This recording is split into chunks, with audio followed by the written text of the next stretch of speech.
નમસ્કાર ટીવી9 સમાચાર સાથે હું છું જિજ્ઞાસા। સમાચાર નર્મદાથી મળી રહ્યા છે। જિલ્લાભરમાં મેઘરાજાની ધમાકેદાર બેટિંગ।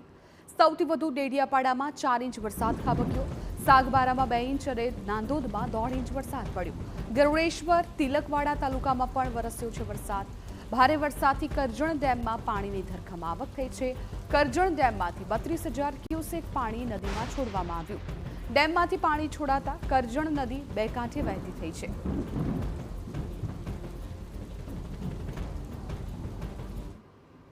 27 સપ્ટેમ્બરથી સમગ્ર ગુજરાતમાં વરસાદની આગાહી જે ચાલી રહી છે તેને પગલે નર્મદા જિલ્લામાં પણ વરસાદની આગાહી આપવામાં આવી છે અને નર્મદા જિલ્લામાં ઓરેન્જ એલર્ટ આપવામાં આવ્યું છે। તેને પગલે ગઈકાલ રાત્રિથી વરસાદ નર્મદા જિલ્લામાં વરસી રહ્યો છે। તેને વરસાદ વરસવાના કારણે જે ગરબા રસિકો છે તેમાં પણ ચિંતા વર્તાઈ રહી છે અને જે આયોજકો છે તેમાં પણ ચિંતા વર્તાઈ રહી છે। ત્યારે નર્મદા જિલ્લાના જો વરસાદની વાત કરીએ તો નર્મદા જિલ્લામાં સૌથી વધુ વરસાદ ડેડિયાપાડામાં નોંધાયો છે।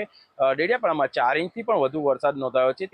ત્યારબાદ સાગબારામાં 2 ઇંચ વરસાદ નોંધાયો છે, જ્યારે નાદોદ તાલુકામાં 1.10 ઇંચ વરસાદ નોંધાયો છે અને ત્યારબાદ ગઢેશ્વરમાં 0.73 ઇંચ અને તિલકવાડામાં 0.40 ઇંચ વરસાદ નોંધાવાના કારણે જે નર્મદા જિલ્લો છે અત્યારે વરસાદી વાતાવરણમાં ફેરવાઈ ગયો છે। જે વધુ વરસાદ વરસવાના કારણે કરજણ ડેમમાં પાણીની આવક થઈ રહી છે। કરજણ ડેમમાં 20,000 ક્યુસેકથી પણ વધુ પાણીની આવક થતાની સાથે જ કરજણ ડેમમાંથી 4 દરવાજા ખોલીને 32,000 ક્યુસેક પાણી કરજણ નદીમાં છોડવામાં આવ્યું છે, જેને કારણે કરજણ નદી પણ અત્યારે બે કાંઠે વહી રહી છે।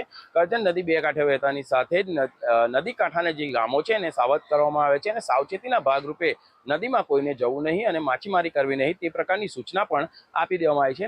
નર્મદા જિલ્લામાં હાલ તો વરસાદ એ વિરામ લીધો છે, પરંતુ આગામી 2 દિવસ સુધી વરસાદનું એક ઓરેન્જ એલર્ટ નર્મદા જિલ્લામાં આપવામાં આવ્યું છે। વિશાલ પાઠક, ટીવી9 નર્મદા। આ તરફ વડોદરા શહેરમાં વરસાદ